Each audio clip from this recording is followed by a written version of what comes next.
بكم مرتك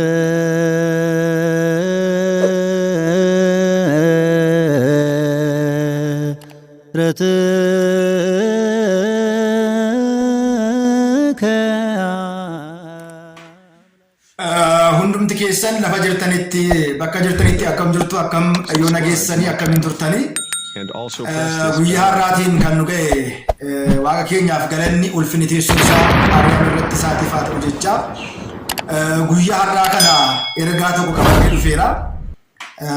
Egaa hundumti keessan na caqastu jedheetanii kanani ergaa kana dabarsuu barbaade keessumaati ergaan ariifachiisaa fi ergaan gaarii kun obboloota keenya amantaa musliimaa warra hordoftaniifidhan ergaa kana dabarsaa. Egaa akkuma beekamu warreen kiristaanaas dhaggeeffachuu dandeessu.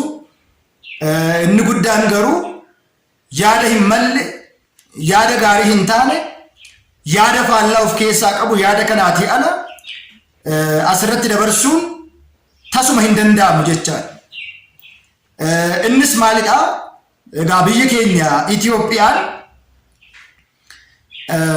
akkuma sabaaf sablammii garaagaraa of keessaa qabdu uummanni biyya kana keessa jiraatus amantaa gosa garaagaraa hordofa jechaadha.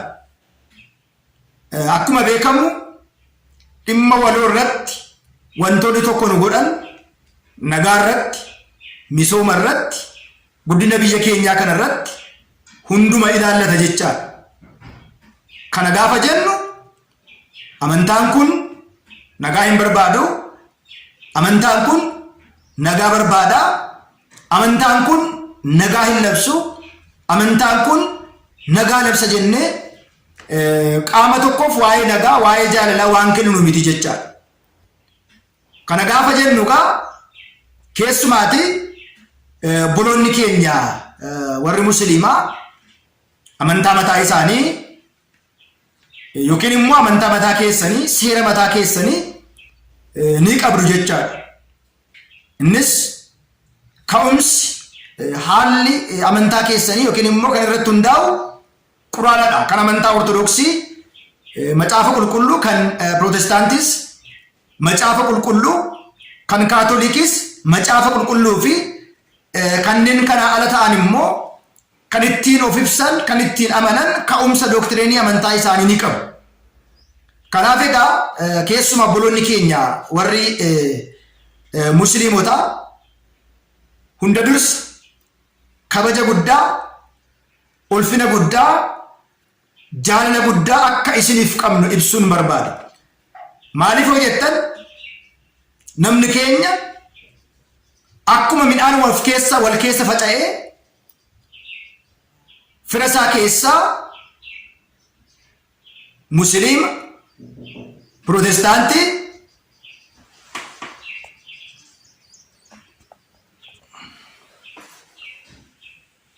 egaa ortodoksii ta'ee musliima keessaa fira kan dhabe, pirootestaantii ta'ee musliima keessaa fira kan dhabe tokkollee hin jiru.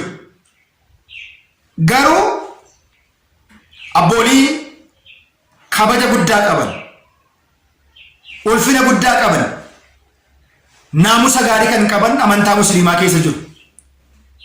Isaan kun waa'ee amantaa namaa ceepha'uu, waa'ee amantaa namaa dubbachuu, waa'ee amantaa namaa faallaa kaasuu kan hin barbaannee fi keessumaati baay'ooliin keenya naannaa musliimaa jiraanne irraa firummaa walii qabnaa, iddirii irratti, nagaa irratti, misooma irratti, gadda irratti, gammachuu irratti waliitiin jiraachaa turre, jiraachaas jirraa, gara fuulduraattis akka jiraannu abdiin qaba. Haa ta'u malee garuu kana bira darbee garuu maqaa musliimaa qabatanii hojii musliimaa kan hin hojjenne, amantaa tokko faana kan walitti buusan, amantaa tokkoof jibbiinsa hin taane kan laatan baay'uliin isaaniitu jiru. Egaa hunduma keessaniitiif ergaan dabarsuu barbaadu biyya kana keessatti amantaan kamiyyuu amantaa kamii gadi, amantaan kamiyyuu amantaa kamii gadi miti. Akka mootummaattis akka waaqayyoottis ija tokkoon amantaa hunduma laaluu kan qabnu. Kanaaf obboloonni keenya warri musliimotaa isiniin kan laallatu quraana, waa'ee quraanaati. Waa'ee macaafa qulqulluu garuu isiniin hin laallatu. Maaliif maal jedha seetan Oromoon gaafa mammaakuu gara citanitti citaa haamuu jedha.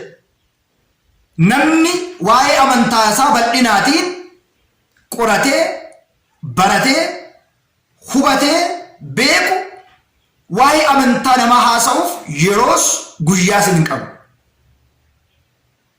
Namni immoo hubannoo xiqqoo qabu, beekumsi xiqqoon rakkoo qaba waan ta'eedhaaf otoo hin hubatiin qubaa hin gubatiin akkuma jedhamu baroota hedduudhaaf gaa'ela irrattis, gadda irrattis, gammachuu irrattis, misooma irrattis, daboo irrattis, wal gargaarsa irrattis uummata waliitiin ati musliima, ati protestaantiidha, ati immoo kaatolikiidha, ati immoo pheenxeedha otoo waliin jiraachaa ture kana ergaa hin taane keessa qabanne warri sabicha gidduu gallee horfinu, warri boojitoodhaan uummata horfine, uummanni kaleessa walirraa dhashee wal faana jiraate amantaadhaan wal borcee wal keessa jiru gaafa du'aa, gaafa gammachuu, gaafa gaddaa wal bira dhaabatu akka wal bira hin dhaabannee fi walitti akka diina taa'u gochaa jirru.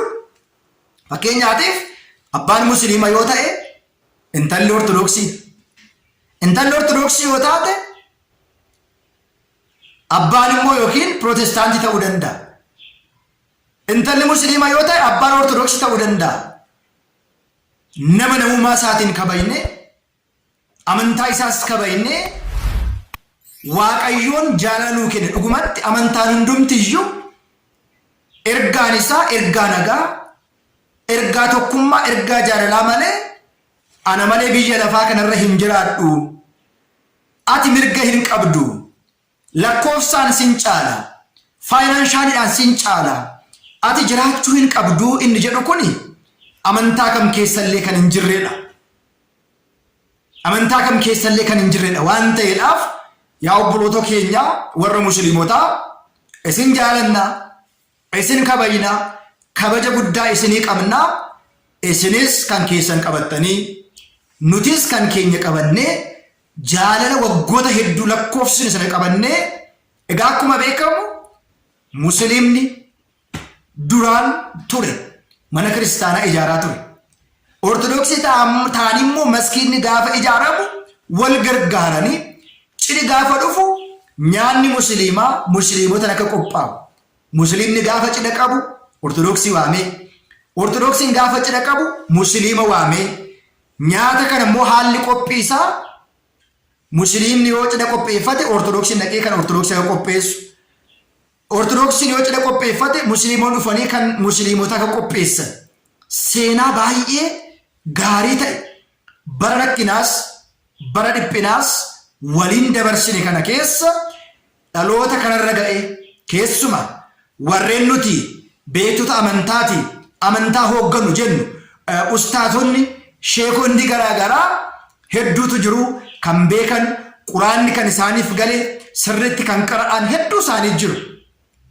Warreen immoo yaada ilaalcha naannoo tokko yookiin immoo siyaasa qabatanii amantaa keessan keessa galanii osoo ustaazan ta'in ustaaza ta'anii otoo hin qara'in qaraanira jedhanii musliima of fakkeessanii hojii biraa hojjetan waan jiraniidhaaf musliimonni jaalala waliis kaleessa waliin qabnu, kabaja walii qabnu, ulfina walii qabnu, iddoo walii qabnu kaleessaa keenya akka nu jalaati hin boromneef warreen akkasii beeknee itti deemuun barbaachisaadha.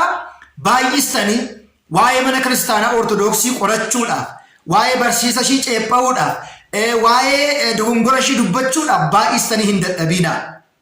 Kanadha waan ta'eedhaaf tokkummaa keenya irratti, jaalala keenya irratti doktariiniin amantaa garaagara yoo ta'u iyyuu waliin jiraachuu, wal kabaju safuu duudhaa keenya keessatti kan jiru sana cabsine waan hin taane keessa galuu waan hin barbaannedha. Gaasaboona kana waan miidiyaa irra jiru wanta argee fi wanta namatti hin tolle. Fakkeenyaatiif abboolii musliimota keessa gaggeessitoota keessaati baay'ee kan jaalannuu fi kabaja guddaa kan qabnuuf jiru. Maaliif hojjettan? Amantaadhaan waan nu fakkaataniif amantaadhaan waan nu fakkaanneef miti. Nama waan ta'aniif nama namummaa isaatiin malee amantaa isaatiin laallee madaaluu fi ilaaluun waan hin barbaachisneedha. Inni biraan immoo waa'ee amantaa namaa waa'ee namoota haasa'u waan hin barbaachisneedhaaf ergaa kana dabarsuu barbaadeera. Kanarratti boroota keenya warra Pirootestaantiidhaafis warra Ortodoksiidhaafis ergaa kanatti aansinan dabarsaa yoo isinitti tole. Ergaan kun dhuguma sirriidha. Gurra kan qabu yoo jiraate haa dhaga'u kan jedhu yoo barbaade haaras kan taatan sabiskiraayibii godhaa, sheeris laayikii godhaatiin nu hordofuu dandeessu. Lakki ergaan kun immoo wal diiguu wayyaa, wal jeequu wayyaa, wal ceepha'uu wayyaa isatu bu'aa qaba yoo jettan immoo dhiisuu dandeessu. Gama kootiin nagaaf jaalala tokkummaa fi akkuma abboolii keenya darbanii waan hundumaatti waloofnee doktariin amantaa keenyaan adda kan nu godhu irratti immoo inni addummaa ta'uu hin ta'in miidhageenya keenya taa'ee hundumti keessa kanarratti akka hojjettan ergaa dhaamuufan barbaada. Buloonni keenya warri musliimaa ergaa kana akka dhaggeeffatanii fi hojiirra akka oolchitan dabarsuuf barbaadetanii yaada hin taane ergaa hin taane waan viidiyoo kana hin madaallee fi waan viidiyoo kana keessatti ergaa darbee hin ibsine asirratti dabarsuun hin danda'amu. Galatoomaa jechuun barbaada. Nagaatiin naa tura. Viidiyoo biraatiin amma wal agarrutti hundumti keessa bakka jirti nagaa ta'a.